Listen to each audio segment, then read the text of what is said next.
काल मुंबईमध्ये 300 मिलीमीटरचा पाऊस झालेला आहे असं मला जी माहिती मिळते त्या पद्धतीनं.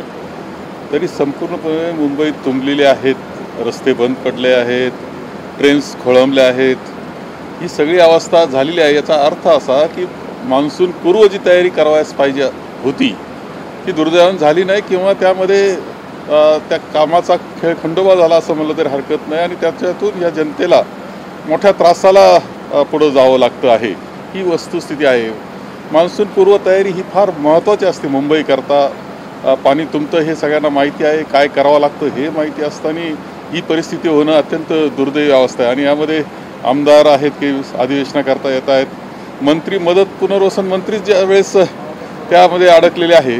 याचा अर्थ असा की ज्यांच्यावर जबाबदारी असते या सगळ्याची त्यांचं व्यवस्थित लक्ष नाही किंवा त्यांनी काळजी घेतलेली नाही हे सुद्धा सिद्ध होत आहे. सर, पण वारंवार ह्या समस्यांना मुंबईकरांना तोंड द्यावं लागतं आहे. आता आपण पाहिलं की काल रात्रभर बरसलेल्या मुसळधार पावसामुळे रेल्वे स्थानकामध्ये देखील प्रचंड मोठ्या प्रमाणात गर्दी झालेली आहे. मुंबईची लाईफलाईन जाम झाली आहे. ओएसिस फर्टिलिटीच्या तज्ज्ञांनी IVF उपचार पद्धतीद्वारे 1 लाखांहून अधिक जोडप्यांना मातृत्व प्राप्तीचा आनंद दिला आहे. मोफत अपॉइंटमेंट बुक करण्यासाठी आजच संपर्क साधा. खरं आहे की मान्सून पूर्व तयारी ही मुंबईकरता करावीच लागती. ती यावेळेस व्यवस्थित झालेली नाही याचा अर्थ एवढाच याचा अर्थ होतो आहे.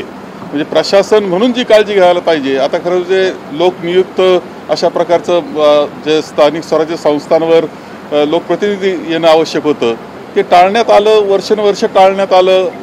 कारभार झाला तो अधिकाऱ्यांचा झाला किंवा इथून पालकमंत्री आता ऑफिसेस उघडायला लागलेत निरनिराळ्या ठिकाणी. स्थानिक स्वराज्य संस्थांमध्ये सुद्धा कधी नव्हतं ह्या गोष्टी पाहाव्यास मिळत आहेत. आणि यामध्ये प्रचंड पद्धतीनं ज्यावेळेस काम होत असतं त्याच्यात भ्रष्टाचार होतो आणि काम मात्र होत नाही ही अवस्था आहे. याचा सगळे जो त्रास असतो तो त्रास सर्वसामान्य जनतेला काढावा लागतो. ही परिस्थिती आहे.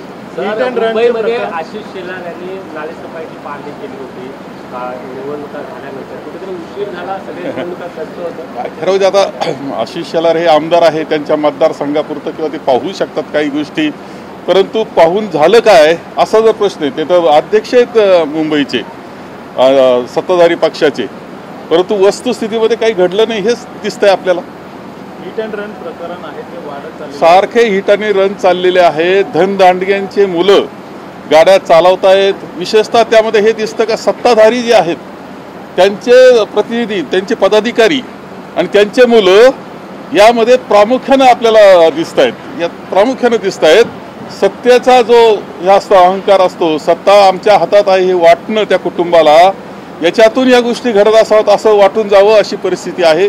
पुण्यामध्ये आपण पाहिलं, रात्री मुंबईमध्ये पाहिलं, सगळ्या सत्ताधाऱ्यांशी निगडीत कुटुंब येते. हे घडतं का? हा अहंकार आलाय कुठून या सत्ताधाऱ्यांना? याचा अर्थ असा की सर्वसामान्य जनतेच्या जीवाची काळजी करायला तयार नाही. यांना प्रचंड अहंकारातून हे सत्ताधारी आणि धनदांडगे यांच्यातून हिट आणि रन हे सुरू झालेलं दिसतंय. थोरात साहेब, पण ह्या सगळ्या वरळीच्या हिट अँड रन केस प्रकरणामध्ये राजेश शहा हे शिवसेनेचे उपनेते आहेत शिंदे गटातले. त्यांचा मुलगा अजून देखील अद्याप फरार आहे, परंतु ते पोलीस कस्टडीमध्ये नाही. मी तर सांगितलं याच्यात कोण सापडलं. पुण्यामध्ये सुद्धा कोणते आमदार होते, यामध्ये कोण लोक होते हे पाहिलं. किंवा आज मुंबईचं पाहतोय आपण, तीच परिस्थिती दिसते. महाराष्ट्रात सुद्धा आणखी 2-3 हिट अँड रनचे प्रकरण झाले ज्यामध्ये सत्ताधाऱ्यांचेच कुटुंब आहेत. हे मोठं आश्चर्यकारक आहे.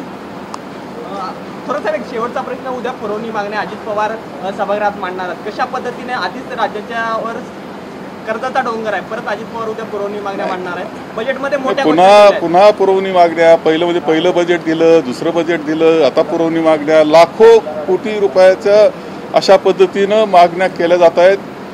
पूर्णपणे कर्जाचा डोंगर या राज्यावर उभा केला जातोय.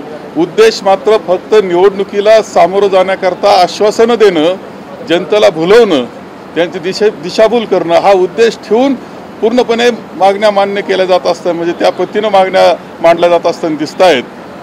महाराष्ट्राच्या अर्थव्यवस्थेच्या दृष्टीनं योग्य नाही आणि हे कोणत्याही मागण्या शेवटी पुऱ्या होणार नाही.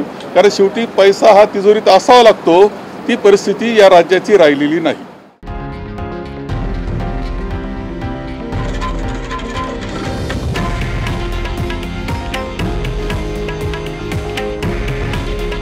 हे आहे देशातील नंबर 1 न्यूज नेटवर्क आणि आपण पाहत आहात TV9 मराठी. काळजी तुमची, हित महाराष्ट्राचं.